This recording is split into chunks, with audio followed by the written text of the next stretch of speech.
Acción Pública. La respuesta que usted se merece en política, arte, ciencia, conflictividad humana. Domingos de 9:30 a 11 de la mañana por Ondas de la Montaña, 1350M en su dial. Dirige y conduce José Abad Zuleta Cano.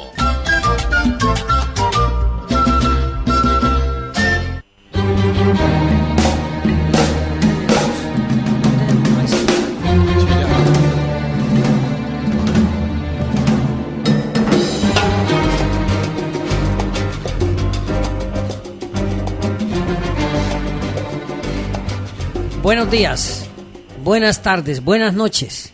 Bienvenidos a una nueva emisión de su programa Acción Pública, el programa que le entrega la respuesta que usted se merece. Los domingos de 9:30 a 11 de la mañana por la emisora tradicional de Antioquia, Ondas de la Montaña, 1350 AM en el dial. También nos escuchan en Facebook, Ondas de la Montaña 1350 AM. Un saludo especial a nuestros queridos amigos en el Perú, en Argentina, en Ecuador, en México, a todos los compañeros que nos ayudaron y que estuvieron con nosotros en nuestras últimas conferencias. En Perú, al doctor Rubén Pacheco Inclán en México, un saludo especial, Rubén. Doctor Cipriano Sotelo. Al doctor William Quiroz en Perú, al doctor William Tomanguillo Silva y señora, a Luis Mita y señora, un abrazo a todos y además a todos aquellos que nos han enviado sus mensajes. Los programas anteriores, muchos mensajes. Yo quiero hacer la observación que no sobra. Recuerden, amables oyentes, yo no soy astrónomo profesional. Yo soy un estudioso de la astronomía, yo soy un astrónomo aficionado. Pero me gusta el tema, llevo años estudiándolo, es complejo, es algo científico, pero apasionante. Les agradezco mucho sus mensajes por el programa que escucharon sobre astronomía, era algo que les debíamos. Seguiremos tocando el tema porque es un tema apasionante. Hoy, como siempre, tenemos a los mejores, porque Acción Pública es la clase del domingo, el programa que le entrega la respuesta que usted se merece. Doctora Hilda del Valle, buenos días. Buenos días, José Abad, buenos días, doctor Nicolás, y a todos los que nos escuchan. Doctor Nicolás, buenos días, bienvenido a Acción Pública, estamos muy contentos de tenerlo a usted aquí en nuestro programa. Buenos días, muchas gracias, doctor José Abad, doctora Hilda, radio escuchas, buenos días, buenas tardes, buenas noches, y complacido de estar por aquí, pero no soy el experto, soy un aficionado, como usted lo dice, al derecho solamente. No, usted sí es experto. Usted sí es experto, yo no soy experto en astronomía, yo soy un aficionado. A Rosina Salcedo en Palermo, Buenos Aires, bienvenida, Rosina. Yo sé que nos escuchas cada domingo, muchas gracias por tus mensajes. Lo mismo en Ecuador, Miami, Tabito, a toda la gente, en Nueva York. Amables oyentes, hoy vamos a tocar un tema bien importante, por eso tenemos a los mejores. A todos los estudiantes en el mundo de la Universidad de Ciencias Jurídicas de Morelos, un abrazo especial. Y claro, un saludo y un abrazo especial a nuestro compañero Hernán Aguiar, recién designado decano de la Facultad de Economía. Felicitaciones, doctor Hernán. Para mí es lo máximo. Fue mi profesor de economía.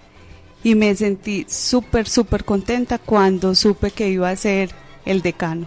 Bueno, ya ve cómo es la vida, doctor Hernán Aguiar. Me gusta muchísimo porque yo sé que usted va a ayudar, como vienen ayudando todos los directivos de la universidad, a mejorar las calidades y la preparación de los profesionales que está produciendo la universidad. Un saludo especial a nuestro rector, el doctor Rodrigo Flores, que viene también realizando con la planta directiva un esfuerzo inmenso por mejorar las condiciones de la universidad, a nuestro decano de la Facultad de Derecho, el doctor Ramón Elejalde, y a todos los estudiantes de la facultad que hace rato están haciendo un esfuerzo grande por mejorar la condición profesional, y a la doctora Claudia Guerrero, un saludo especial, nuestro cariño siempre, tú lo sabes.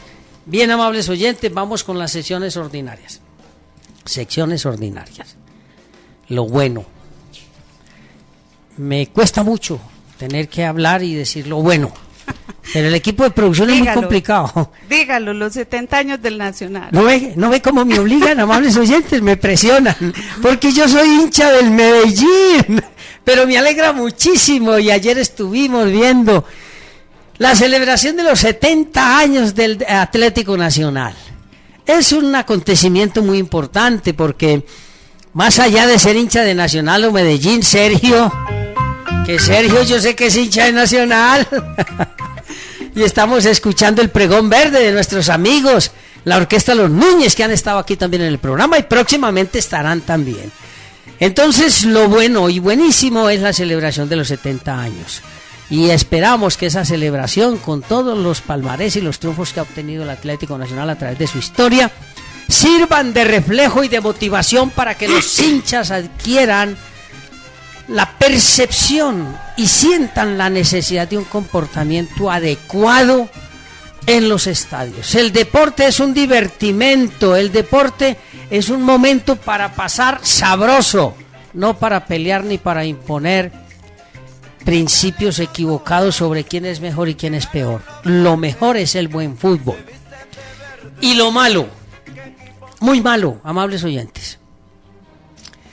El presidente del Congreso de la República engavetó el proyecto de ley que ratifica el acuerdo climático firmado por Colombia en 2015 en París, en desarrollo del COP21. Al señor presidente del Congreso no le interesa sino la politiquería. Claro, él está pendiente de los puestos, él está pendiente de la burocracia, él está pendiente de seguirle las órdenes al presidente Santos. Eso es respetable porque cada quien se esclaviza en lo que quiere. Pero es que el problema del cambio climático no es un problema de él ni de los puestos de él, sino de la supervivencia de la humanidad. Por eso es imposible que un presidente que se precie de un Congreso nos diga que es que ha estado muy ocupado con los asuntos políticos. Eso no tiene presentación. Resulta que con la adhesión y la firma de ese acuerdo, Colombia se hace acreedora y merecedora a una serie de ayudas técnicas, económicas y de todo orden para mejorar las condiciones climáticas. Pero parece que el señor presidente o no sabe de qué se trata o no le interesa, por eso es muy malo. Imagínense, amables oyentes, que la próxima cumbre climática, el COP23, en noviembre del próximo año en Bonn, Alemania, vamos a llegar sin haber ratificado ese encuentro y estamos perdiendo todas esas colaboraciones. Por eso es que la politiquería duele, no la política entendida en su buen sentido. Lo feo y doloroso. El Estado no ha copado los espacios que fueron escenarios de guerra y que han dejado los desmovilizados de las FARC, y eso está generando la creación de nuevos actores delincuenciales. Es muy malo, es muy feo, es aterrador. Yo no entiendo por qué todos los doctores y los especialistas y los magos que hay en el gobierno no entienden que el acuerdo es importante, es trascendental, pero que no tiene sentido si no se copan esos espacios. Es decir, en términos de 5 o 6 meses, de pronto incluso ya, nos vamos a tener que enfrentar a otra cantidad de actores armados, es decir, todo el esfuerzo que se ha hecho y el desgaste que se ha hecho va a ser inútil. Gravísimo. Por eso ojalá el gobierno entienda que debe pararle bolas a ese problema. Bien. Acción pública, la clase del domingo. Doctor Nicolás, usted ya ha estado en otros programas, pero para que nuestros oyentes se vayan ubicando, yo le rogaría que nos dijera a todos quién es usted. No, simplemente, doctor José Abad, yo soy un juez muy comprometido con la justicia y dedicado como a esa labor con mucha vocación. Esa es mi presentación, un juez que quiere que impere la justicia. Bueno, ahí sí me sacó usted de contexto. Yo estaba esperando que diera todos sus títulos, o usted de los que piensa que los títulos no hablan. No, de ninguna manera. Esa es una estrategia para mejorar el comportamiento, pero los títulos por sí solos no dicen nada. Lo que dice es la manifestación. Hay una frase bíblica, por sus frutos los conoceréis. Los conoceréis. Muy bien. Amables oyentes, aquí hemos hablado de muchísimos temas importantes, porque ustedes saben, es la clase del domingo. Y la altura y la calidad de este programa pues nos exige a todos los que estamos comprometidos con el mismo muchísima preparación. El tema de hoy es la principialística en el derecho moderno. Pero para poder llegar allá, yo les recuerdo lo que hemos dicho en tantas oportunidades. Los procesos de organización social son muy complejos. No podemos perder de vista que la primer noticia de organización social que tenemos en la historia de la humanidad es a partir de las tribus, de las pequeñas tribus que se conformaban por pequeñas familias en las cavernas. De hecho, el sino de la humanidad ha sido siempre la guerra, la violencia. Pero una forma inteligente, y voy a poner ese inteligente entre comillas, de matizar la guerra y la violencia ha sido precisamente búsqueda de formas de organización social. Organización social que se da a partir del reconocimiento de ciertas características morfológicas, de ciertas actitudes comportamentales, del lenguaje de señales, de la utilización de las armas primitivas, del temor, por ejemplo, al sol, a la luna, al rayo, al fuego. Esos elementos van siendo característicos y van permitiendo las formas de organización social. Claro, al comienzo, pues el más fuerte es el que marca la pauta y los parámetros de organización social. Ustedes saben que en la monarquía, por ejemplo, o mejor en el feudalismo, pues quien marcaba las pautas de comportamiento social era el señor feudal a través de sus ejércitos. Los siervos eran los encargados de la producción y las reglas y las normas las imponía el señor feudal. En la monarquía, ustedes lo saben, el rey consideraba que tenía un poder divino y él organizaba las reglas y las normas de comportamiento social, los diferentes niveles sociales, etcétera. Muchos de ustedes también recuerdan tal vez lo que sucedió con la Revolución Francesa, que podríamos decir es uno de los primeros hitos de organización social con características políticas y jurídicas, luego de la Revolución Francesa en 1789 o 76, 1776. Allí surgen una serie de elementos que ya venían siendo tratados por filósofos del derecho, ustedes saben, Rousseau, Montesquieu, el mismo John Locke en Inglaterra. El hecho es que a partir de allí arranca el concepto de constitucionalismo. Y hay una serie de principios en todas las constituciones.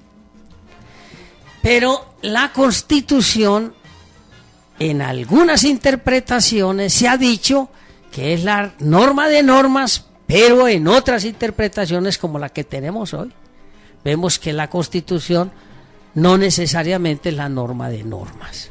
Y por eso trajimos al doctor Nicolás, que es un experto estudioso de estos temas, y yo diría ya con una nueva calificación importante, es un novedoso filósofo del derecho constitucional. Entonces, doctor Nicolás, para nuestros oyentes, así como de entrada, ¿cuál es la trascendencia de la organización social a partir de las constituciones? Fundamental. La historia del hombre, como lo decía usted, doctor José Abad, es la lucha del hombre contra el hombre. Aquí estamos ubicando también las mujeres porque entendemos por hombre ser humano, es decir, la lucha del ser humano contra el ser humano. Porque el ser humano es una paradoja inabordable. De un lado es la mayor criatura de este universo que conocemos, pero del otro lado también es la más insignificante, la más dependiente. Los animales, por ejemplo, cuando nacen en un promedio de tiempo muy rápido, son capaces de tener independencia. Un polluelo, por ejemplo, nace y a los 5 minutos ya es capaz de defenderse, ya es capaz de sobrevivir por sí solo. Un niño, yo creo que no es capaz de defenderse al menos que cumpla 12 años. Eso implica un proceso de socialización, implica que el ser humano es producto de la sociedad, pero tiene una contradicción, que no tiene tendencia gregaria. como algunos animales que privilegian al grupo en lugar de privilegiar al individuo. Esa contradicción en que el hombre no tiene independencia para sobrevivir y que necesita del otro para poder realizarse, tiene que resolverse a través del poder. Es decir, el hombre tiene que vivir siempre en un conglomerado social. No es posible entender a un ser humano aislado, porque entonces o no evoluciona o se extingue. Entonces, esa contradicción entre el hombre que quiere afirmar su vida y que quiere devorar la vida de los otros, que utiliza también como medio, como de forma parasitaria, tiene que resolverse solo a través del poder. El poder ha generado muchas controversias porque genera muchas injusticias, y a partir de ciertos movimientos como el de la Revolución Francesa se han creado como ciertos parámetros, ciertos acuerdos, ciertos movimientos para establecer igualdades y para posibilitar que todos puedan convivir en unos espacios de manera razonable. Y eso es lo que da lugar al enfoque político, y el enfoque político da lugar a la creación del derecho. La primera estrategia que se conoció en ese avance de las evoluciones sociales es la norma jurídica, la ley. Después de que se estableció la ley, aparecieron las constituciones. Hubo un momento en que al juez le era ineludiblemente necesario aplicar la ley, más no la constitución. Después se hicieron algunos estudios como Hans Kelsen, que empezó a hablar de la pirámide jurídica y a decir que había otras normas que están por encima de las legales, y habló de las constituciones. Bueno, pero yo quiero explicarle a los oyentes, señor juez, y no quiero que se me vaya del tema, es lo siguiente. Mire, cuando hablamos de la pirámide jurídica de Kelsen, es porque Kelsen, un pensador alemán, él estructura la pirámide a partir de la base, que es la sociedad.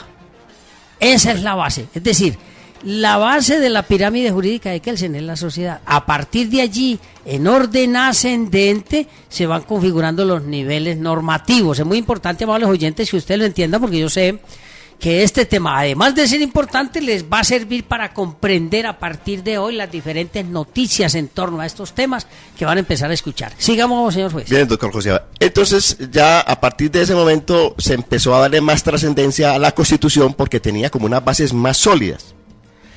Y se empezó a entender que la Constitución estaba por encima de la ley. Pero en ese estadio es en el que nos encontramos.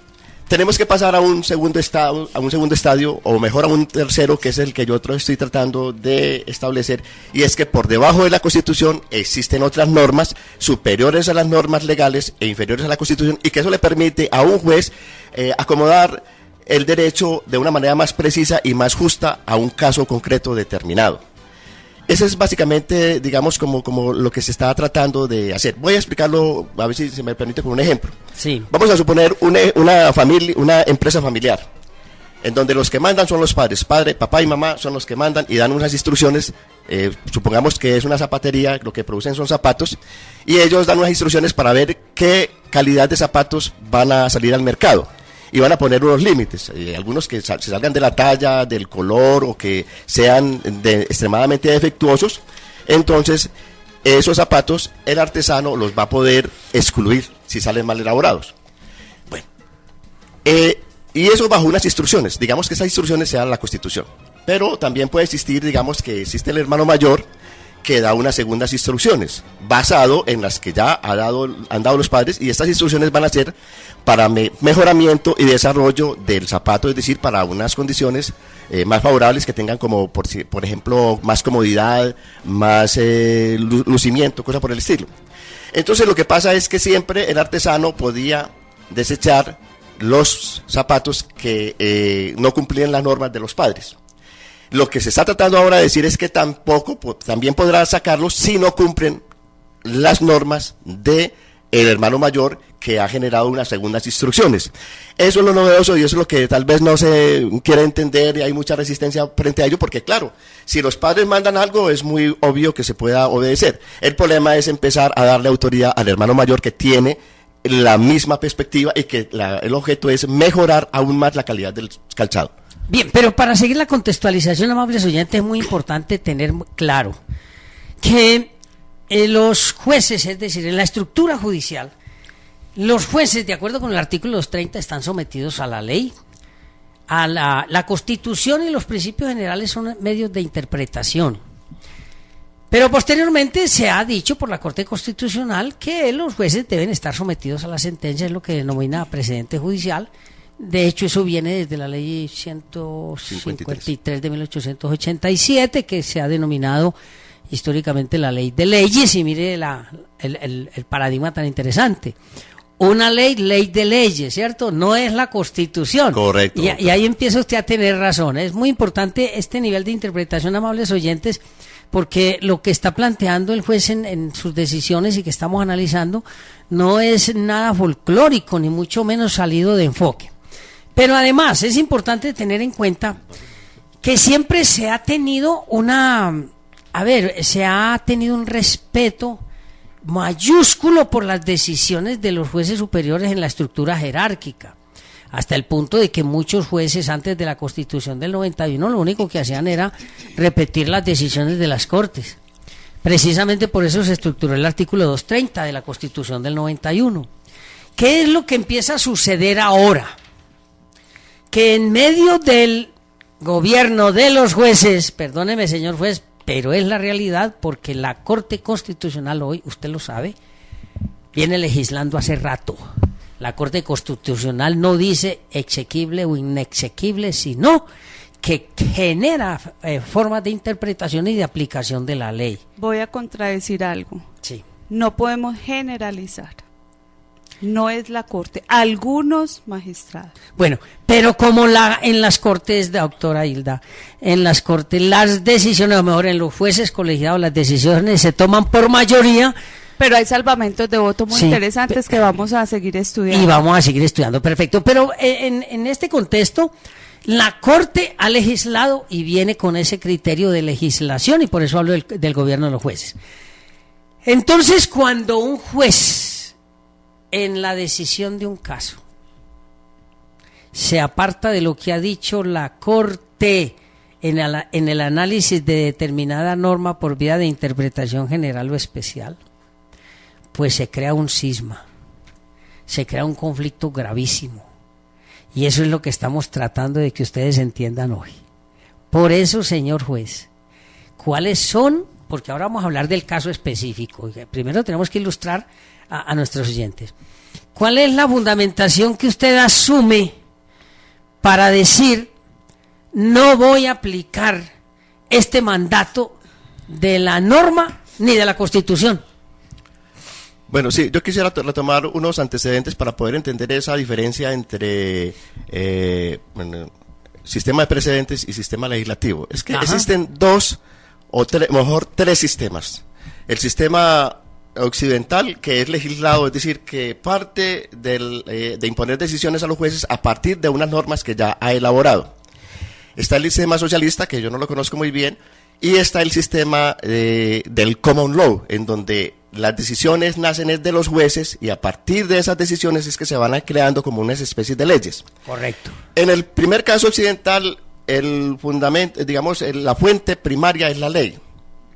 En el segundo caso, la fuente primaria es el juez. Por eso esa combinación termina siendo muy complicada, porque nosotros estamos en un sistema legislado en donde decimos que la fuente de las decisiones y tiene que apoyarse en la ley, no en el precedente. Es decir, aplicar la ley. La ley como tal, sí. Solo que la Corte Constitucional trató de hacerle algunos esguinces para imponer, digamos, las decisiones, y se hizo como una especie de situación ecléctica, es como una tercera tendencia. Ajá. Que de pronto ahora está un poquitico más morigerada con la sentencia 621 de 2015, que recogió como todas las contradicciones. Pero para poder entender esto, sería ¿cómo nació la ley? ¿Para qué nació la ley? La ley nació para tratar de despersonalizar el poder. Es decir, en esa lucha de los hombres contra los hombres se generaron unos parámetros, porque en la afirmación de que todos son iguales, entonces los hombres se dijeron, pues, no, que no nos mande nadie, que nos mande la ley. Por eso la ley adquirió como una especie de carácter sagrado. Ajá. Y por eso ese afán de respetarla siempre. Y apareció en la Revolución Francesa como la mayor conquista que haya tenido la humanidad, que es en la ley como fuente del poder que puede aplicarse por parte del juez. Es decir, ya el juez no iba a hacer lo que quería, ni el soberano lo que quería, sino que íbamos a hacer lo que está acordado en la ley. Pero la ley la hace. Exactamente. La ley, digámoslo, que sea una promesa. Yo lo entiendo así, como que alguien que tenga un poder, sea el mismo constituyente, hacemos una promesa de que todo se va a regir a partir de esos parámetros. Entonces, es una promesa. Y en un momento dado, había unas instituciones muy bien fundamentadas que elaboraban leyes con mucha precisión y con mucho fundamento, unos congresos de una altura jurídica, de una sabiduría. De una sabiduría. Y por eso se decía que el legislador es la voz de Dios, la voz del pueblo, porque eran unas normas muy bien elaboradas. Y mientras más ancianos, más sabiduría. Correcto, es muy fundamental. Eso porque eran los sabios, más o menos. Mientras más, porque eran personas que ya tenían un conocimiento trascendente, no el conocimiento intelectual del muchacho de 30 años. Sí, son personas que van más allá. Como el presidente del Congreso nuestro. Por ejemplo, yo no entiende cómo nació el Sanedrín, por allá se escogían personas que tuvieran más de 60 años. Ahora yo pienso que es que un congresito compuesto por muchachitos menores de 60 años no tiene las posibilidades de alcance que uno esperaría, porque están pensando en su propio futuro político. Claro. Entonces ellos no son independientes, porque tienen que seguir la cuerda de la prensa, están pensando en la próxima elección y no están comprometidos con la trascendencia de un país. Bueno, se me fue como la paloma de lo que lo quería decirle de eso de la ley. Bueno, entonces en ese momento había que respetar la ley porque era una sabiduría, era lo máximo, ahí tenemos solucionados todos los problemas. Pero con el devenir de los tiempos, la sociedad se fue volviendo más compleja, o fueron apareciendo muchas diferencias que no se podían controlar desde la misma legislación, y entonces el Congreso fue perdiendo esa capacidad de ser sabio. Ya ha hecho, comete muchos errores, y ya ha despedido muchas normas. ¿Cuántas normas podemos tener aquí en nuestro país, señor doctor Abad? No, por Dios, miles. Que no hay quien lo sepa. No hay quien lo sepa. Entonces, muchas veces esas normas se contradicen unas con otras. Y ahí está el problema. Para que, en ese caso de contradicciones, entonces aparecen unos reglamentos que dice, primero, aplique la Constitución. Y en segundo lugar, aplique los principios. Esta normita que está vieja, que está en todos los códigos, nadie le ha parado bola, nadie se percata de que esa es una manera de hacer equidad, de organizar la ley ajustada a un caso concreto de una manera más moderada y más bondadosa. Entonces, lo que yo hice, que ha causado mucha extrañeza en algunos, es que ya la Corte dijo sobre estos asuntos, se declara la exequibilidad, y yo dije, bueno, sí, la Corte declaró la exequibilidad, pero miremos un segundo control de calidad, porque es lo que hacemos, control de calidad de las normas. Claro. Miremos a través de los principios. Y como el mismo Congreso creó unos principios, unas normas que dijo, estas normas son superiores a las otras, a partir de la misma palabra del legislador es que yo digo, voy a desconocer la última. O sea, el legislador ha hecho muchas manifestaciones y he partido de esas contradicciones para decir, no le voy a acatar lo que está diciendo al final, voy a acatar lo que dijo primero. Y entonces desatendí una norma que prohíbe la rebaja de penas a los abusadores sexuales que aceptan cargos. Bueno, pero es muy importante, amables oyentes, dejar en claro lo siguiente. Dogmáticamente se entiende por principio la conceptualización fundante de un concepto, y por regla, también de acuerdo con Robert Alexis, ojo Miguelito que usted nos está escuchando y nos dio esa información, la regla tiene que ver más con el procedimiento. Por eso es tan importante diferenciar principio de regla. Cuando hablamos de principios, son fundantes de reglas. Hablamos, por ejemplo, del Código de Reglas de Pruebas, ¿no? Que son dos cosas distintas. Por eso es tan importante el planteamiento del señor juez. Vamos a unos mensajes comerciales. Cuando regresemos, vamos a contar el caso específico, porque luego del caso específico tenemos que analizar básicamente ¿cuál es la estructura de la decisión del juez? Y esa estructura es muy importante. Pero después de comerciales contamos cuál es el objetivo. Caso, claro, el caso. ¿Cuál es el caso? ¿Cuál es el objetivo? ¿Para qué sirven los principios? ¿Y cómo los aplicó? Muy bien. Perfecto. Pero bueno, un saludo especialísimo a toda esta amable sintonía. Guillermo Aníbal Garner. Guillermo, buenos días. Él está por allá en el eje cafetero. A Josefín Rodríguez. Hoy tenemos una audiencia excelente. Espectacular. Excelente. Lucas David Acevedo. Lucas, buenos días. A Ana Mesa. Ana, buenos días. Natalia López. Y tengo un mensaje muy especial también que les envía el señor. Se me fue el juez. Perdón, el fiscal del Perú, se me escapó aquí el nombre, el fiscal del Perú que estuvo con nosotros. Bien, sí, un saludo también a nuestro querido amigo, el señor juez Justiniano Turizo, que yo sé que está en sintonía. Tengo todos los libros que usted me mandó, toda la documentación. Usted me va a hacer enloquecer de tanto estudiar, pero no importa, me enloquezco con alegría. El saludo para el doctor Justiniano. Doctor Justiniano, un saludo y muchas gracias por toda esa documentación que siempre nos entrega y nos aporta para el programa. Bien, amables oyentes, vamos a unos mensajes comerciales y ya regresamos. Usted está escuchando Acción Pública.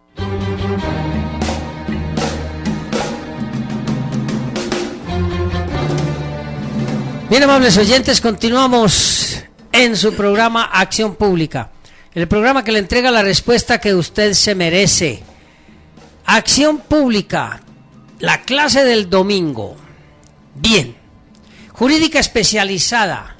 Si alguna vez necesita asesoría jurídica, el abogado penalista Andrés Alcalde Villegas le asiste, asesora y representa en audiencias ante los estrados judiciales.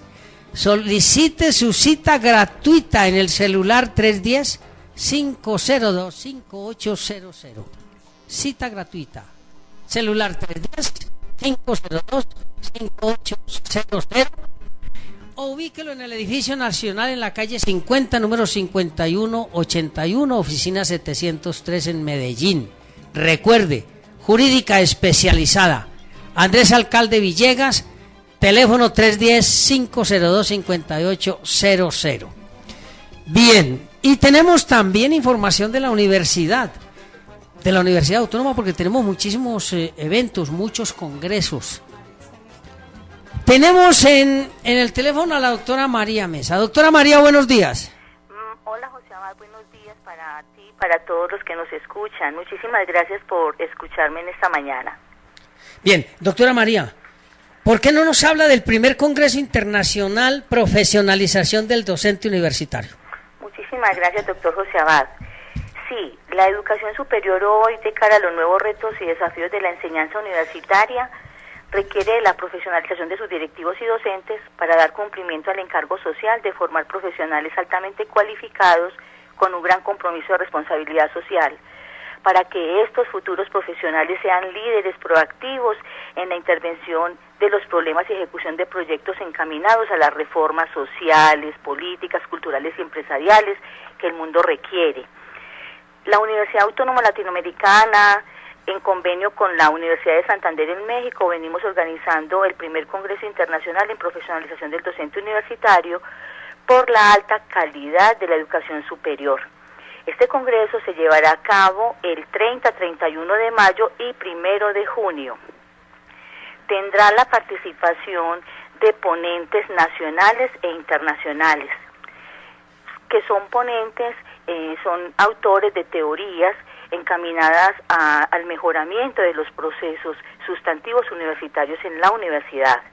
Invitados desde México, como por ejemplo la doctora Teresa Díaz Domínguez, viene desde Bolivia el doctor Carlos Álvarez de Sayas, Ecuador el doctor Dunieski Alfonso Caveda, de Cuba la doctora Taimí Breijo Gorros, la doctora Mavis Páez Paredes, de Holanda el doctor Ronald Nous, y de Colombia tenemos invitados especiales como la doctora Elvia María González, que es la decana de la Facultad de Educación de la Universidad de Antioquia, el doctor Jorge Enrique Gallego, el doctor Santiago Correa Uribe y quien les habla, María Eugenia Bedoya Toro, quien introduce la teoría de la profesionalización del docente universitario como proceso.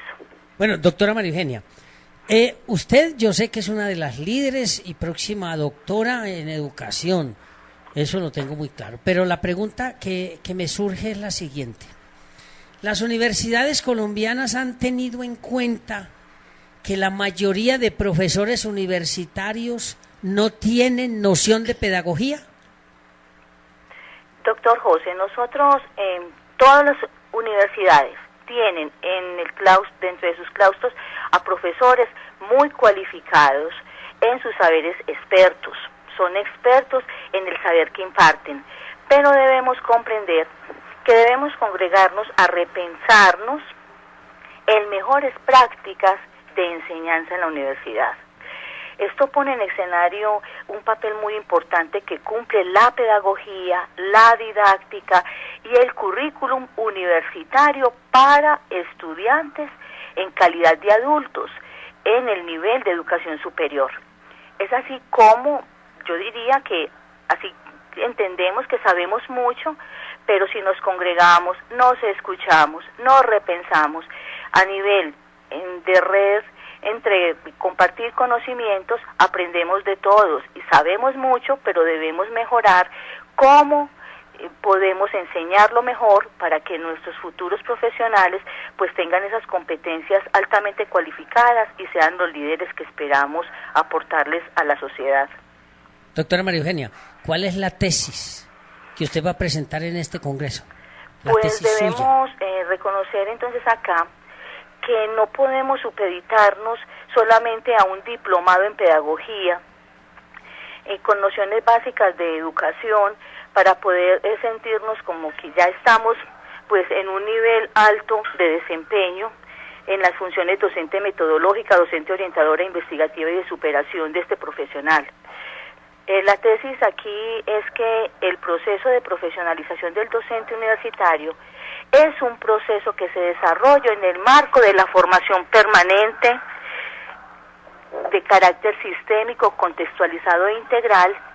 Se sustenta en la formación en competencias integrales del docente universitario para la detección de los problemas, permítame, doctor José, que es que aquí, como lo estoy llamando desde la casa, está pasando algo que nos está interrumpiendo la información. Permítame, yo cierro la ventana. No se preocupe. Que se oye todo. Eso es lo más importante de estar en directo. Se oye todo. Entonces, repito, es un proceso que se desarrolla en el marco de la formación permanente. Qué pena con ustedes porque hay que cerrar todas las puertas. Tranquila, no se preocupe. Entonces, este proceso es de carácter sistémico, contextualizado e integral.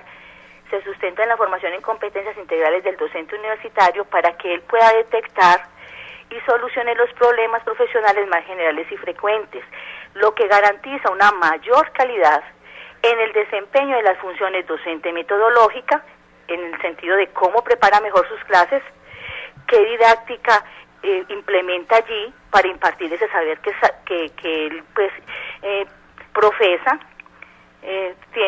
Va a tener un mejor desempeño a nivel docente orientador, formar esos futuros profesionales en valores, con respecto a ese plan y a ese modelo que queremos nosotros, que sean estudiantes integrales.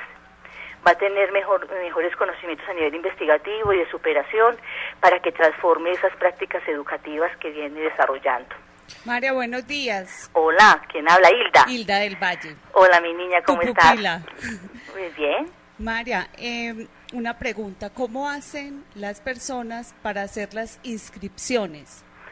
Sí, en nuestro micrositio en la universidad, tenemos el micrositio en la página principal, y aparece pues allí los ICAR, hay un espacito que dice Primer Congreso Internacional, y le dan clic allí y de inmediato los lleva a este micrositio y aparece la justificación, los objetivos del Congreso, los ejes temáticos, los ponentes invitados, los términos de publicación, nuestros aliados, que yo quisiera también en este momento advertir que tenemos aliados estratégicos muy importantes a nivel de órganos gubernamentales como Sapiencia, Buró Medellín, tenemos a la Universidad de Antioquia, a la institución universitaria de Envigado, tenemos el Tecnológico de Antioquia y otras personas que nos están colaborando. María, ¿tiene algún costo? Sí, el costo. Todas las personas que quieran asistir en calidad simplemente pues como asistentes y poder pues disfrutar de todos estos 3 días de academia, de ciencia y aportes investigativos universitarios tiene un valor de 100.000 pesos. Y aquellas personas que participen en calidad de ponentes enviarán inicialmente sus artículos o ponencias publicables. Un comité científico de doctores en pedagogía y didáctica, pedagogía y educación, estaremos evaluando dichas ponencias y al ser pues aceptadas como tales, ellos podrán inscribirse con un valor de 200.000 pesos.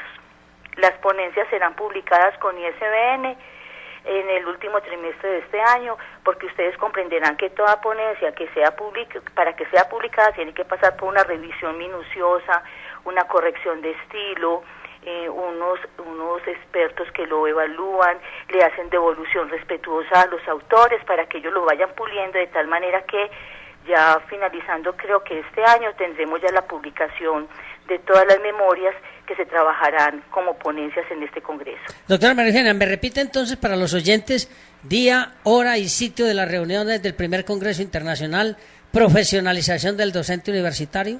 Sí, mayo 30 y 31 y 1 de junio.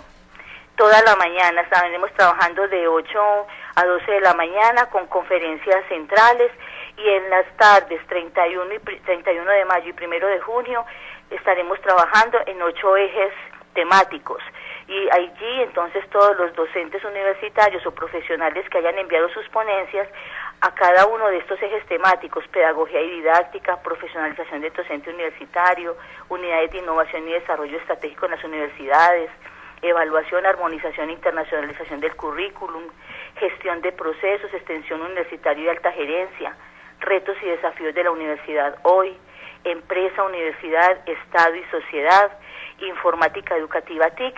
Todas esas ponencias que hayan ingresado allí después del proceso de evaluación, tendremos la oportunidad y el placer de escucharlos durante 2 tardes en las salas asignadas para estos expositores. Perfecto, doctora María Eugenia, le quedamos muy agradecidos con la información, confiamos una asistencia masiva y que salga mucha producción intelectual para llevar a la práctica en el ámbito de la docencia universitaria. Buen día. Muchísimas gracias a todos, feliz día, hasta luego. Bien, amables oyentes, continuamos con acción pública y más invitaciones. Una invitación muy especial. La Universidad de Ciencias Jurídicas de Morelos está invitando al Taller Internacional de Altas y Avanzadas Técnicas de Litigación Oral, con conferencistas de México, Perú, Colombia, Chile, a realizarse en la universidad del 4 al 7 de julio de 2017. Puede recibir mayor información vía internet ingresando a la Universidad de Ciencias Jurídicas de Morelos, y más adelante en nuestro programa estaremos dando indicaciones precisas. Recuerde, Taller Internacional Altas y Avanzadas Técnicas de Litigación Oral, con conferencistas de México, Perú, Colombia y Chile del 4 al 7 de julio de 2017. También la Universidad Autónoma Latinoamericana invita al 4º curso internacional de 1+T1, Ciberseguridad y Ciberdefensa.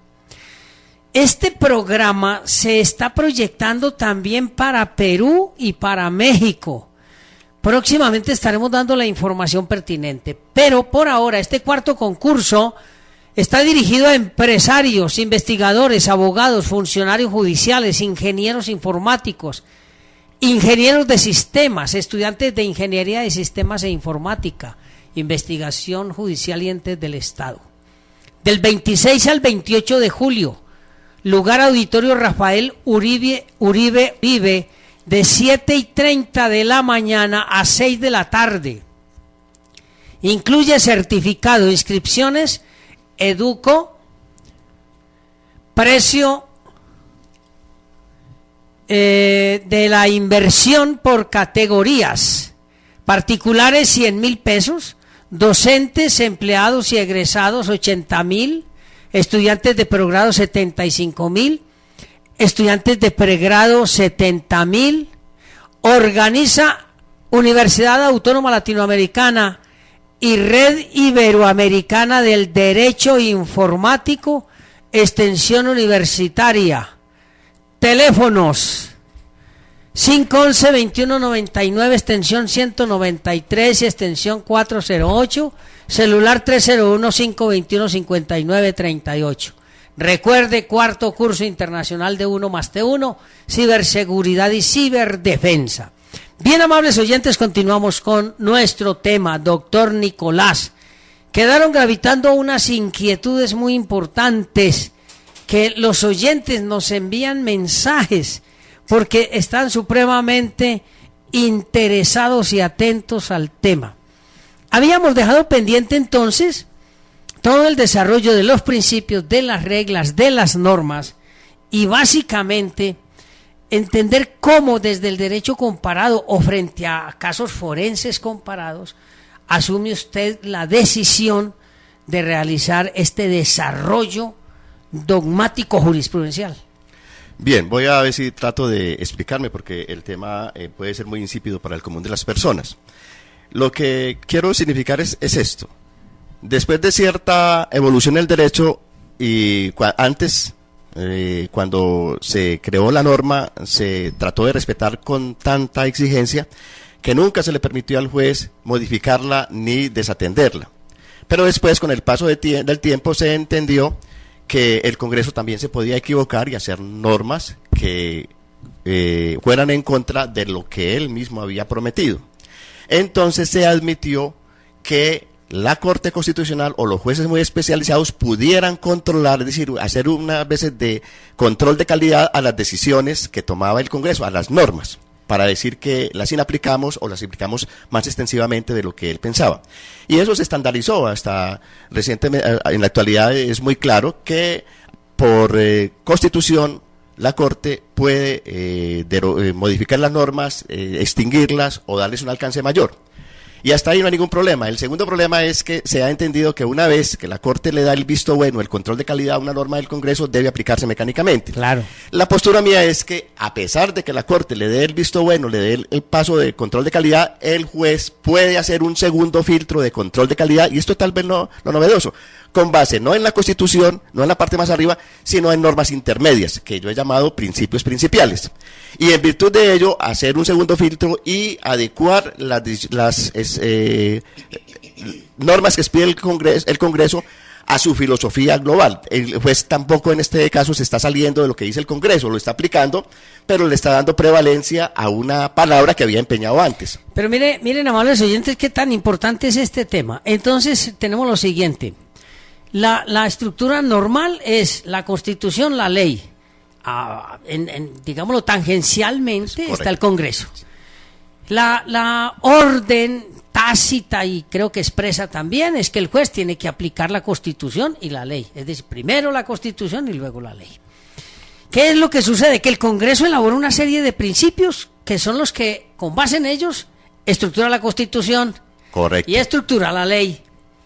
¿Qué es lo que hace usted entonces, según este resumen que trato de interpretar? Que usted, después de que la Corte Constitucional ha dicho que X norma no es constitucional y se elimina del tráfico jurídico, ya usted no la puede utilizar porque está por fuera. Desde luego, sí, en ese caso es absoluta. Si establece que una norma es constitucional, es usted, juez, el que a través de los principios le da un nuevo alcance. Desde luego, y esa es la filosofía. Pero estoy acertado. Estamos de acuerdo, esa es la interpretación adecuada de mi postura. Perfecto, ahora sí vamos al caso. ¿Cuál fue el caso? Bueno, el caso es que aquí incluso está muy difundido por los medios que viene una política muy populista de generar parámetros de cultura a través de la legislación penal. Siempre se había establecido que la legislación penal entra de última manera para no violentar lo menos que se pueda los intereses privados. Pero nosotros tenemos como que dos maneras de actuar, que una es la palabra y otra son las acciones. A través de la palabra creamos unos principios y unas prerrogativas que decimos no se las vamos a desconocer a nadie. Pero de palabra hacemos todo lo contrario. Y voy a entrar en el tema. Existe el principio general en el procedimiento penal que la ley debe aplicarse a todas las personas, sea cual fuera el delito que cometieron. Pero a través de ciertas reglas populistas se ha tratado de combatir el abuso sexual a través de la legislación penal. Y desde luego, esas conductas hay que castigarlas y hay que sancionarlas. Lo que yo propongo es que siempre el derecho debe ser moderado, nunca puede llegar a los extremos. Cada que se llega a los extremos desbalancea, digamos, como que los principios y el equilibrio necesario. Y a raíz de ello, entonces, nosotros que hayamos creado un sistema acusatorio en donde le vamos a permitir al acusado que participe en su proceso y le vamos a decir que si él acepta los cargos, le vamos a hacer una rebaja. Y eso ahorra tiempo para el Estado, para las partes, para todo el mundo. Y además genera como cierta paz en la resolución del conflicto. Después de que hacemos el principio, lo hemos defendido con todas las fuerzas, empezamos a excepcionarlo. Y eso es lo peligroso, que porque este tipo de delitos genera muchos daños, entonces no le vamos a aplicar esas normas generales que se deben aplicar a todo procesado. Sí, señor. Doctor Nicolás, el doctor Justiniano, el señor juez Justiniano, tampoco quiere quedarse tranquilo y nos envía un mensaje y nos dice: ojo, felicitaciones al señor juez Nicolás, pero mire para dónde van, porque la inaplicación por inconstitucionalidad no es general, sino caso por caso. Dice el doctor Justiniano: y lo advierto yo en mis fallos como cuando concedo subrogados a pesar de la prohibición legal. El juez debe asumir una carga argumentativa adicional. O sea que ya vamos sumando jueces a su propuesta. Y eso es muy importante. Y eso me alegra mucho porque me da cierta Pero saluda tranquilidad. al doctor Justiniano. Doctor Justiniano, muy buenos días y me alegra que nos escuche y que pueda compartir en algo lo que nosotros estamos tratando de establecer a costa de muchas discusiones y de muchos contradictores. Pero por eso es maravilloso el derecho. Ahora sí continúe, Entonces, señor doctor Nicolás. Decíamos, para poner un ejemplo, que se van generando como movimientos populistas que quieren quitar las garantías que ya se habían logrado, el derecho igual para los iguales. Entonces se creó la política de perseguir a los abusadores sexuales a través del Código Penal. No hay nada más perverso en una sociedad que hacer ese tipo de distinciones, sobre todo desde el procedimiento penal. Hay ciertas cuestiones que tienen que darse más desde la cultura y más desde la educación y más desde la prevención que desde la sanción. Ya hace mucho tiempo se superó el derecho penal de humillar al acusado, de someterlo, de reducirlo, de venganza. Ya se está tratando, porque se está creando, tratando de respetar el principio de dignidad de todos los seres humanos, de castigarlo sí, y de separarlo de la sociedad, pero aún así respetarle unos derechos mínimos. Y se creó pues el movimiento de quitarle a los abusadores sexuales y a otro tipo de delincuentes el derecho de rebajar la pena por aceptar los cargos. Eso es absolutamente absurdo en un sistema acusatorio, porque se pensó en nuestro sistema que la mayoría de los procesos se iban a terminar por vía de negociación, un 95% serían por vía de negociación. Si se le quita la posibilidad de negociar, se revierte la proporción y entonces el 95% se van a juicio y eso estalla el sistema, a cualquier sistema, porque ningún sistema es capaz de hacer todas las investigaciones de todos los delitos que se cometan, a menos que se avance mucho culturalmente. Entonces lo que hice en la decisión fue establecer que a pesar de que existe una norma que tiene esa prohibición y a pesar de que la Corte Constitucional avaló esa norma, existe un segundo filtro, que es el de las garantías principales a través de las cuales no permite darle aplicación a esa norma si no se viola el debido proceso, porque mi postura es defender ante todo el debido proceso. La verdadera garantía en un sistema democrático es el debido proceso, que implica para todo, es decir, arreglado cómo se hacen las cosas en el derecho. Sí, bien, doctor Nicolás, y amables oyentes, para que nos vamos ubicando conceptualmente. El Congreso realiza el acto legislativo 02 de 2004. Correcto. Que es da origen a la ley, al sistema acusatorio. Al sistema acusatorio. A la ley 906 de 2004. Eso. Allí se establecen unos principios fundamentales. Correcto. Allí, con carácter constitucional. Desde luego, sí. Celeridad, ¿cierto? Oralidad, inmediación. Economía. Y además economía a través de un sistema premial. Correcto.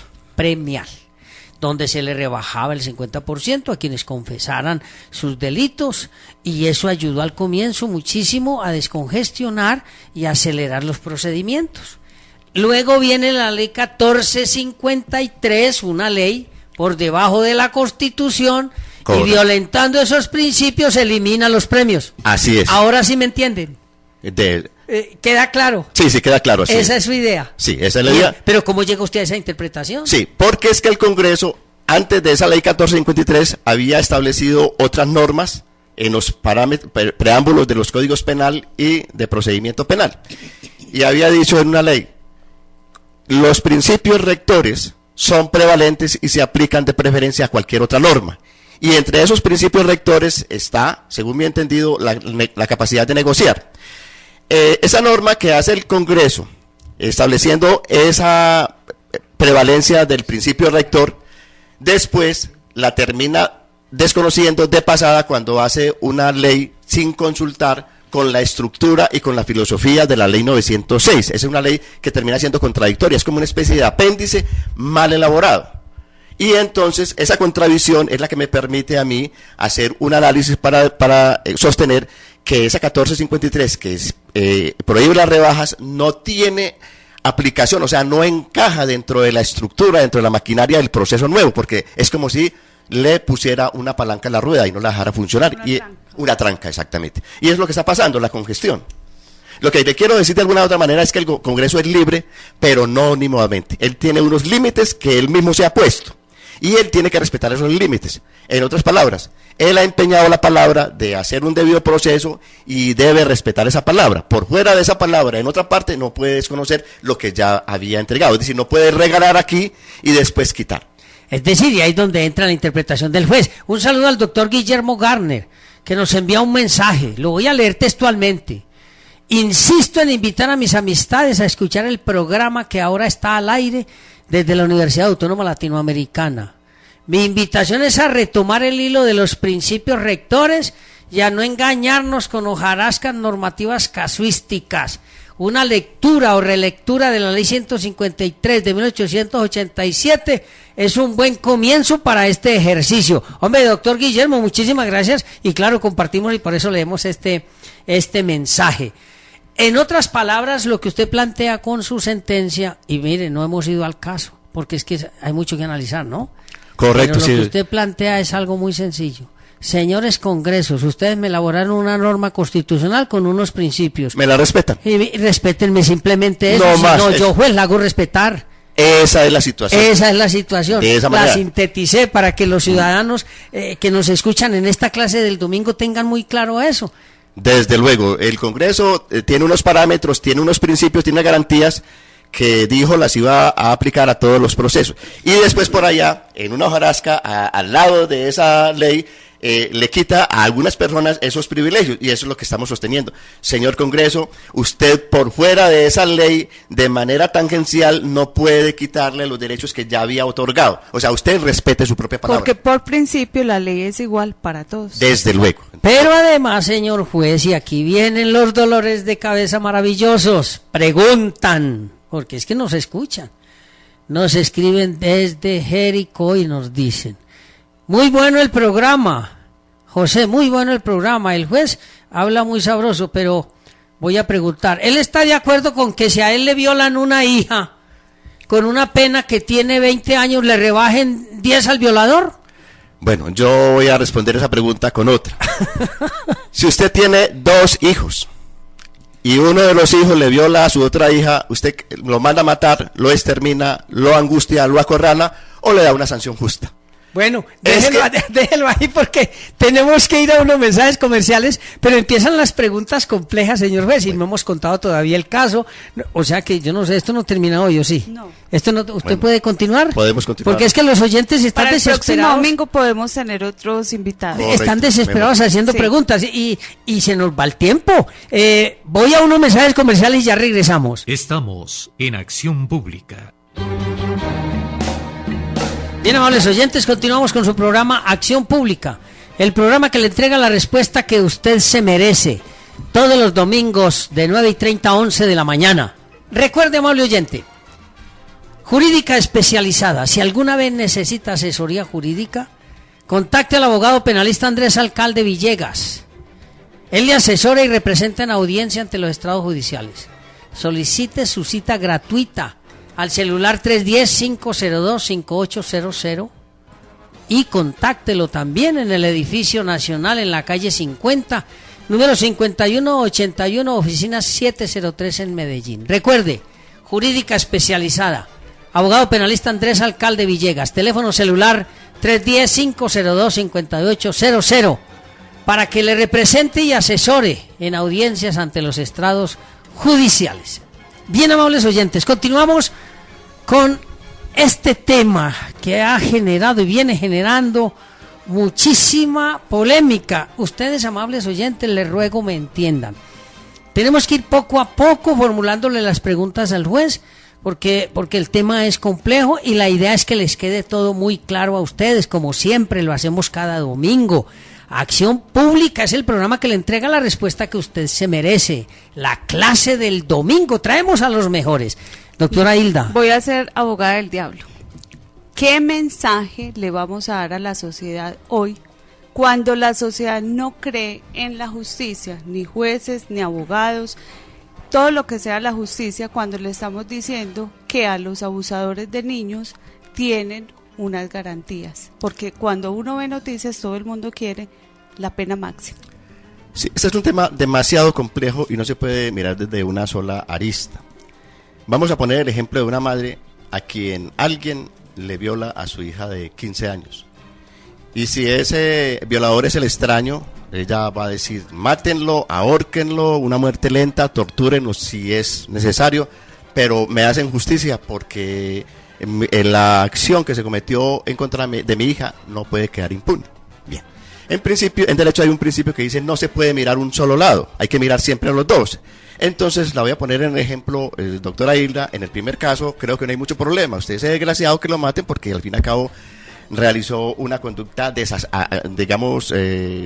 gravísima. Pero déjeme jugar con la imaginación y ponerle el ejemplo de que usted tiene su hija de 15 años y un hijo de 20. Y es el hijo de 20 años el que le realiza esa acción a su hija. ¿Estaría usted otra vez de acuerdo en decir que lo maten, que lo hostigan, que lo acorralen, que lo descuarticen? Sí, claro. ¿O estaría: vamos a buscar una sanción adecuada, una sanción moderada? Pues es que lo que pasa con el Estado es eso. El Estado es el papá y la mamá de todos y tiene que mirarlos a todos como hijos, y a uno los tiene que sancionar, pero con unos parámetros de justicia. Es eso. Incluso esta situación del debido proceso se consiguió a través de muchas luchas, porque siempre mucha sangre en la humanidad. Y se logró conquistar el debido proceso como una manera equilibrada de manejar las desviaciones de las conductas. Ante todo, yo pensaría que el derecho, más que derecho, lo que es una especie de ecología social, de ecología humanista, que le permite, digamos, es generar equilibrio dentro de todas las relaciones de poder que existen. Por eso no es bueno los extremismos. Ni generalizar. Cada caso concreto de acuerdo a las condiciones. Pero acuérdese que el Estado se comprometió a respetarle a todas las personas, sea como fuera su dignidad. Sus garantías. Y esas garantías no se las puede desconocer a raíz de ciertos episodios. Tiene que reconocerle unas mínimas. La mínima es el debido proceso. La mínima es la igualdad. Correcto. El mensaje a la sociedad es ese. Es que sí, hay que combatir a los delincuentes y hay que tratar de confiar más en la justicia. Pero sin salirnos de los bordes, o sea, sin llegar a los extremos. A cada quien lo que le corresponde. Sí. Pero no se puede perder de vista, amables oyentes y queridos contertulios, lo siguiente. La primera actitud del ser humano ante un agravio es la venganza. Correcto. Y de allí que siempre, o mejor, el sino de la humanidad sea la violencia y la guerra. Correcto. Lo que pasa es que a medida que avanza la civilización se van generando mecanismos para hacer menos cruel la respuesta. Moderadores. Ahí es donde ya en su momento y en su época el Estado entra a hacer esas regulaciones. Por ejemplo, miren que anteriormente la víctima tenía una participación casi que nula, porque era el Estado el que asumía la representación de la víctima. Hoy, por el contrario, la víctima asume un papel determinante en la resolución de su conflicto. Es decir, son momentos de la humanidad que se van dando a partir de las necesidades sociales de morigerar los comportamientos violentos. Ahí es donde surgen esa serie de premios para quienes realizan la conducta. Pero tampoco se puede perder de vista que la tendencia hoy es no a la venganza por la venganza, sino a la búsqueda de alternativas psicosociales que permitan la reincorporación del ciudadano al seno de la sociedad. Por eso el ciudadano que comete un delito y es vencido en juicio, condenado y encarcelado, no pierde sus derechos. Correcto. Porque sería una actitud de venganza social simplemente. Exterminio. Y de exterminio, que entre otras cosas, subtextualmente, eso es lo que sucede en algunas zonas de la sociedad y en algunas regiones de la sociedad, que se van eliminando entre quienes se ofenden y quienes se agreden. Pero el sentido de esta interpretación que hace el señor juez va en dirección a entender que si bien el Congreso tiene unas potestades supremas de legislar y de realizar toda la ley que permite controlar el comportamiento social, ese Congreso está sometido a su propia ley. Exactamente, ahí llegó al punto. Está sometido a su propia ley y cuando esa ley está estandarizada, después no la puede desconocer por fuera. Es lo que pasó aquí, que generó una carta de garantías y después hizo unas excepciones que él no estaba facultado para hacerlas. Sí, pero lo importante es que antes nadie lo había hecho. ¿Por qué lo hace usted ahora? No había hecho nada que el Congreso... Sí, no, sobre el Congreso, sobre cuestionar el Congreso. Pronunciado sobre eso. Sí, siempre hay una primera vez. Si alguien se dedica a estudiar los principios y el sentido común, que es lo más difícil de encontrar en cada caso, uno puede llegar a soluciones justas, mirando todas las posibilidades, todas las variables, entendiendo el derecho como un sistema compuesto de muchas variables, y que para que cualquier variable se ajuste al sistema tiene que ser justa. Es lo que todo trata de hacer, buscando las normas intermedias, o sea que el Congreso crea normas constitucionales y luego normas intermedias y por último normas reglamentarias. Lo que yo estoy tratando de persuadir al auditorio es que se ha entendido que las normas superiores se aplican de preferencia, pero estamos, digamos, dándole la aplicación al segundo punto, al segundo control de calidad de las normas, que es que las normas principales también tienen que aplicarse de preferencia a las reglamentarias. Eso no es una cosa del otro mundo. Yo a veces me asusto, a mí todo el mundo me dice, ¿usted cómo hace para hacer eso? Y me pregunta, ¿usted cómo hace para no entender lo que yo estoy tratando de hacer? Bueno, pero yo quiero que entremos en sí. ¿Cuál fue el problema jurídico que se presentó? Caso específico. Exacto. El caso ¿Cómo específico. lo resolvió la judicatura? No, porque son varios, Suya. son varios Sí. casos. Son varios casos y vamos a tener que seguir en esa misma línea porque hay una norma que me obliga Sí. a conservar el mismo precedente, el Sí, artículo claro, 7º del claro, Código General del claro. Proceso. Pero el primer caso es ¿cuál? El primer caso es una persona que está sindicada de abusos sexuales, de tocar a una niña de 13 años. Correcto. Había digamos, se presentó la acusación y la fiscalía tenía unos elementos materiales probatorios, es decir, unos posibles testigos. Pero el acusado dijo, yo no quiero que se haga juicio, yo acepto los cargos.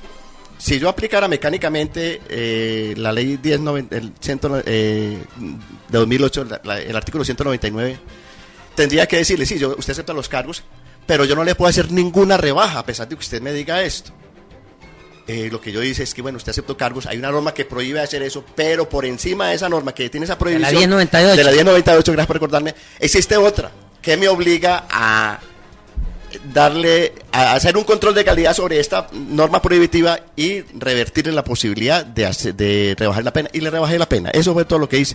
La persona siempre quedó condenada, pero con una pena rebajada. ¿Por qué? Porque eso genera más confianza entre las partes cuando se soluciona un conflicto de manera acordada, y porque he pensado que las rebajas de penas a todas las personas que acepten cargos es ineludible, porque ese fue el principio estructural que creó el Congreso. Después no lo puede excepcionar. Yo les voy a poner un ejemplo. Esto parece ser como, digamos, como ir en contra de ciertas propuestas de la sociedad, como de no combatir los delitos sexuales, pero eso no tiene esa connotación. Lo que yo estoy tratando de decir es que el debido proceso se le aplica a todas las personas, que con el debido proceso no se haga política criminal, porque eso es perverso, y que se facilite la dinámica de las negociaciones. Voy a poner un ejemplo bien claro. Mire, por ejemplo, tenemos una discusión en dos casos muy connotados, el caso Colmenares y el caso de Uribe Noguera, ¿cierto? Dos cuestiones. Mire, el caso Colmenares, ¿cuánto tiempo llevamos? ¿Se ha solucionado? No se ha solucionado. ¿Por qué? Porque en las controversias judiciales son interminables y a veces agotar un proceso se hace imposible por la cantidad de variables que hay. En cambio, el caso Uribe Noguera se cerró. Acepto cargos, se acabó. Eso, le dijo al Estado, no me investigue más, yo acepto eso. Él tranquilamente hubiera podido decir, no acepto los cargos. Y le puedo asegurar que ese proceso no termina en 5 años. Entonces, mire lo que pasa, ¿cierto? Es mejor terminar un proceso ya, liquidarlo, generar ya parámetros de justicia, a pesar de que se haga una rebaja de la pena, que a veces es significativa y otras veces no, que irnos a una discusión interminable. Le puedo asegurar que el proceso, con todas las pruebas que tiene la Fiscalía, aunque tiene todas las pruebas para quitar, pero usted sabe, doctora Abad, cómo es el desarrollo de un proceso, que vienen los abogados a hacer aplazamientos, que un día no vino el testigo, que después un experto no pudo acercarse. Eso es interminable. Y además, viene la primera instancia, viene la segunda instancia, se va en casación, después de la casación viene una tutela, después de la tutela puede venir una revisión. Entonces es una cosa que es interminable. Lo que dicen en el algo popular es muy válido. Es mejor un mal arreglo que un buen pleito. Sí, pero mire lo que me preguntan aquí. Y me preguntan desde Manrique. Me dicen, bueno, pues muy interesante todo eso, pero si yo soy inocente, ¿yo por qué tengo que aceptar para que me rebajen? Desde luego, no. Obviamente, si una persona inocente no tiene que hacer eso. Es cuando la persona crea que tienen pruebas en su contra. No, ninguna persona tiene que aceptar cargos. Es más aún, el juez cuando le hace la propuesta al acusado tiene que advertirle que él tiene derecho a un juicio, que es la Fiscalía la que tiene que probar, que es la Fiscalía que tiene que acreditar la responsabilidad, pero nunca uno acepta cargos porque sea inocente. Uno acepta cargos porque verdaderamente uno cree que hay muchas pruebas o que uno cometió el delito. Y en algunos casos excepcionales de pronto, pero no es esa la filosofía. Claro, pero lo que pasa también, amables oyentes, es que en muchos casos hay ciudadanos que son inocentes, pero todo dice que son responsables. Exactamente. Y el problema es el debate jurídico, la preparación de los abogados en el juicio, la preparación de los fiscales para el juicio, la preparación del mismo. Permítame, yo le pongo un ejemplo, doctora Abad. Una persona va en un bus y otra le entrega un paquete de manera inocente. La persona que le entrega el paquete se baja. Y en un momento dado hay un retén de la policía y lo encuentran a él con ese paquete y resulta que el paquete tiene cocaína. Y él no tiene forma de demostrar que fue otra persona, que se lo entregaron, que no tenía eso. ¿Qué hace un abogado? Aunque sea inocente, porque lo más seguro es que lo van a condenar porque todo el mundo va a decir, sí, lo vimos con el paquete. No hay manera, o sea, cuando hay un caso indefensable, la mejor opción es la aceptación de cargos. Pero cuando ya se encuentra perdido, entonces se echa como la mano, entre otras cosas, eso afirmaba yo, que en este sistema el derecho a aceptar los cargos es un derecho de defensa, ni siquiera un derecho de terminación del conflicto, sino un derecho de defensa. Eso es muy importante. Y el derecho de defensa se le tiene que respetar a todas las personas. Y eso sucede, ese ejemplo que usted acaba de poner aquí, sucede también con las armas, por ejemplo. Con las armas. Sí. Que cualquier persona le entrega a otro una caja y no sabe qué es. Una caja no sabe qué es. Y resulta que es que el solo hecho de tener el arma ya es un delito. No solamente es un delito, hay una prueba, hay un elemento material probatorio que lo compromete. Es que las pruebas en realidad no son verdad, son instrumentos. Y esos instrumentos lo comprometen de tal manera que uno no se puede salir. Es decir, haga de cuenta, una bala perdida. Eso. Y en el derecho pasa también que existen las balas perdidas, que son estar en el momento equivocado, en el lugar equivocado, porque todo va a ir en contra de él, y la apariencia, y los jueces no tenemos una bolita para adivinar las cosas, sino que miramos las apariencias, y las apariencias son las que nos engañan. Por eso es tan complicado un proceso, y por eso vuelvo a repetir, por eso se debe hacer respetar el derecho de renuncia al juicio como un medio de defensa, haciendo todas las rebajas. Bueno, me preguntan también, señor juez, entonces significa que todos los procesos con aceptación de cargos se los van a asignar a usted para que usted le rebaje el 50%. No, aunque no he dejado de tener problemas por eso, porque existe un sistema de sorteo. Existe un sistema de sorteo que es el que hace que se distribuyan al azar los procesos. Eso sí tiene sus inconvenientes, pero además tengo que confesar que esta es una posición muy insular, muy mía, y que quién sabe si tenga acogida en el tribunal. Lo más seguro es que el tribunal no acepte esa postura mía y la regrese a donde estaba. Y entonces preguntan también. No, pero seamos optimistas, es que ellos también están preocupados con la situación. Y muy preocupados. Sí, o sea, yo estuve en una clase de maestría este fin de semana y me quedé impactada realmente con el magistrado que nos dio la clase. ¿Cómo se llama? Porque Eugenio Fernández Carlier me dejó loca, o sea, quedé impactada por su amabilidad, no solo por eso, sino por las enseñanzas que nos dejó. en uno de sus términos que utiliza, habla de la ética del lenguaje jurídico, que me pareció fenomenal. Y felicito de antemano a los directores de las maestrías de UNAULA, porque realmente me dejaron impactados. Bueno, Sí, discúlpeme, le digo No una todos cosa. piensan así, o sea, debe haber alguien en el tribunal que piense como usted, doctor Nicolás. pero mire la siguiente pregunta. ¿Por qué los demás jueces no piensan como usted? Sí, porque los demás jueces, como les decía al principio, ellos se quedan solamente en el control constitucional. Si la Corte dijo y si la Constitución dijo esto, mecánicamente lo aplico. En cambio, en el caso mío es que hago un segundo control, el control principal. Eso es un poco novedoso, no lo acoge mucho. Pero yo quería decirle algo, es que nosotros tenemos un problema de la improvisación. Hacemos una norma sin mirar el costo. Usted me decía al principio algo del acuerdo de paz, y si no se dan los recursos para que eso funcione rápidamente, no funciona. Hacemos un sistema y creamos una logística, y después el Congreso, sin mirar los costos de la norma que va a imponer cuando dice que en esos delitos no hay lugar a rebajas de pena, él no calculó el costo de eso, y el costo es la congestión. Absolutamente eso va a quedar una hecatombe porque no se van a poder despachar todos los juicios. Usted sabe, doctor Abad, lo complicado que es ventilar un juicio en este sistema oral, con las variables que tiene, con las dificultades que se presentan, llevar a los testigos, el mero hecho, la técnica para ingresar la prueba es toda una panacea, es una dificultad grandísima. Entonces, el Congreso ni siquiera analizó el costo y el impacto que iba a generar esa norma, entre comillas, para mí tan absurda frente al sistema de acusaciones. Pero hay una inquietud muy importante en este sentido, señor juez. Hay muchos abogados que me están escribiendo que me dicen que si usted, es decir, si esa interpretación que usted hace en este caso, porque tenemos que contar el otro caso, y vamos a tener otros invitados que posiblemente no van a estar de acuerdo con la interpretación que usted hace, pero la inquietud es la siguiente: ¿por qué el Congreso, si tiene tantísimos asesores y tanta gente preparada, no entiende la magnitud de la interpretación que usted hace y simplemente revierte los contenidos de la ley 1453 y permite que se desarrolle ese principio premial del acto legislativo 02 de 2004? Tenemos un problema en el Congreso, y es que es un Congreso que no es independiente. El Congreso está pensando más en la reelección de su propio periodo que en la trascendencia del Estado. Yo sería partidario de que al Congreso no llegaran muchachitos menores de 60 años, que estén en perspectiva de trascendencia, que tengan toda una estructura, que sean estadistas. Le adelanto algo, doctor Nicolás, estamos trabajando en eso. Ah, bueno.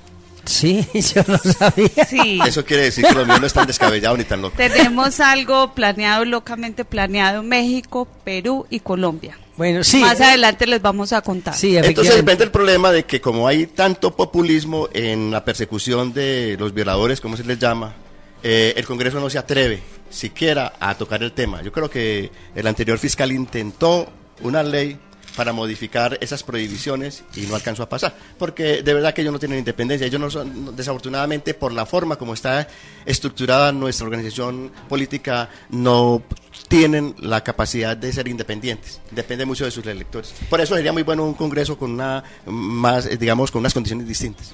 Bien, amables oyentes, tenemos muchísimas preguntas, no alcanzamos a responderlas todas. Yo trato de sintetizarles la información en los siguientes términos. Escúchenme muy bien. El objetivo de Acción Pública es ilustrarles a ustedes sobre la complejidad de los asuntos que nos tocan día a día. Aquí me acaban de preguntar que si con este programa estamos haciendo campaña política para que José, que tiene más de 60 años, llegue al Congreso. No, amables oyentes, yo les cuento que sería buena idea. Si yo hubiera querido eso, me hubiera orientado hacia allá. Yo soy defensor. Los que me conocen aquí y en todas partes del planeta saben que yo soy defensor, que yo no me estudié ni me preparé para hacer nada de esas otras cosas que son muy respetables. Segundo, para usted entender la trascendencia de la penalización de una conducta que le ofende a usted, solo tiene que calzar los zapatos del otro. Correcto. Si usted no calza los zapatos del otro, no va a entender eso. Por eso el ejemplo del juez es un ejemplo muy salomónico, ¿no? Si usted tiene una hija de 15 años y su hijo de 20 la viola, entonces usted va a querer que lo vuelvan nada. Eso hay que pensarlo. Ahora, las percepciones humanas son demasiado complejas, de eso no hay duda. Por eso estamos aquí siempre con los mejores, porque no es ni lo que piensa el equipo de producción, ni lo que piensa José Abad, ni lo que piensan todos los colaboradores. No, es que queremos llegar a ustedes, es para ilustrarlos. Por eso ustedes mismos han denominado el programa La Clase del Domingo, porque efectivamente traemos a los mejores. ¿Por qué consideramos que este tema es trascendental? Pues porque nos ilustra en perspectiva política, en perspectiva social, psicológica, filosófica, jurídica, y por eso el juez, para tomar una decisión de esas, se tiene que preparar muy bien. ¿O usted improvisó esa decisión? No, de ninguna manera, doctor José Abad. Eso implica el manejo de muchas instituciones. Perfecto. ¿Eso qué nos está significando, amables oyentes? Yo sé que muchos de ustedes y están pensando, de hecho así me lo manifiestan algunos mensajes, que es el colmo que a un violador le rebajen la pena, que a un hombre que le tira ácido a otra persona le rebajen la pena. Pero el problema es que es el legislador el que determina eso. Desde luego, sí. Por eso el populismo punitivo es muy complicado. ¿Saben por qué, amables oyentes? Porque ha sido demostrado hasta la saciedad que el aumento de penas no es disuasivo a la realización de las conductas Desde delictivas. luego, eso es un mal entendimiento de política criminal. Es más aún, yo me podría anticipar a decir que es que a las mujeres y a las personas débiles no se les protege de lo penal, se les protege desde la educación, desde la formación, desde el momento previo en que ya tenga una necesidad de asistencia del Estado. Es desde ahí, sí. Vuelvo a ser abogada del diablo. Antes había cualquier cantidad de accidentes con personas ebrias. Salió una norma mortal y ya ha disminuido los accidentes. Entonces, una cosa sí equipara a la otra. O sea, la pena tenemos, la sociedad, tenemos ya concientizado de que si hay más pena, yo lo quito. Sí. O sea, yo lo dejo de hacer. Eso puede, Disculpe, eso pero puede pasar. el ejemplo no encaja, porque aquí se trata de una conducta preventiva, de hecho ya y para delitos culposos, y el ejemplo, aunque pareciera asimilarse, no tiene esa connotación. Doctor Nicolás, pero a lo que me refiero es, la sociedad necesita saber que mientras más penas tiene, lo va a evitar. No, eso no funciona en el derecho Oiga, penal. pero ustedes van a seguir en esto y ahí está la situación. Tenemos que seguir el próximo domingo porque se me acabó el tiempo. Sí, es que tenemos el debate que seguir, tiene que José continuar. Abad. Entonces, por favor, no me dejen aparte esos temas. Le pido, por favor, a la producción que tome nota porque el próximo domingo traemos otros invitados. Sí, claro. Sí, tenemos otro. Desde No, luego. señor juez, usted tiene que prepararse. Yo sé que usted es muy preparado y se está preparando muy bien, pero viene otra gente con un gran debate A debatir, porque se trata el de tema es trascendente. Amables oyentes, se nos agotó el tiempo. Les recordamos, en el próximo mes de enero tendremos el primer encuentro internacional de abogados. Encuentro Internacional de Abogados para analizar cualquier cantidad de problemas que tienen los abogados y en general la profesión, la academia, el ejercicio en la administración de justicia, etcétera. Reiteramos la invitación que nos realiza la Universidad de Ciencias Jurídicas de Morelos al Taller Internacional Altas y Avanzadas Técnicas de Litigación Oral. Participantes: México, Perú, Colombia, Chile, del 4 al 7 de julio de 2007. Más adelante tendremos más información. Por ahora se nos agotó el programa. Doctor Justiniano, lo esperamos el próximo domingo. También esperamos al doctor Richard Gorky, esperamos mucha gente, invitados que vienen a analizar con usted, señor juez, este tema. Libros recomendados: Manual Práctico del Sistema Penal Acusatorio, Código Penal Acusatorio, Más experiencias forenses, la inimputabilidad, vacío normativo en el sistema penal acusatorio. Todas obras producidas por Librería Jurídica Sánchez. Los esperamos el próximo domingo. Señor juez, una despedida muy corta. Simplemente que hay que estar atentos a los avances del derecho para que los controles de calidad se vayan haciendo efectivos. Doctora del Valle. Muchas gracias a todos los muchos mensajes. Muchas gracias, doctor Nicolás. Bien, amables oyentes, recuerden que la única obligación que tenemos los seres humanos en este planeta es pasar sabroso. Ya me hicieron el... Acción pública. La respuesta que usted se merece en política, arte, ciencia, conflictividad humana. Domingos de 9:30 a 11 de la mañana por Ondas de la Montaña, 1350M en su dial. Dirige y conduce José Abad Zuleta Cano.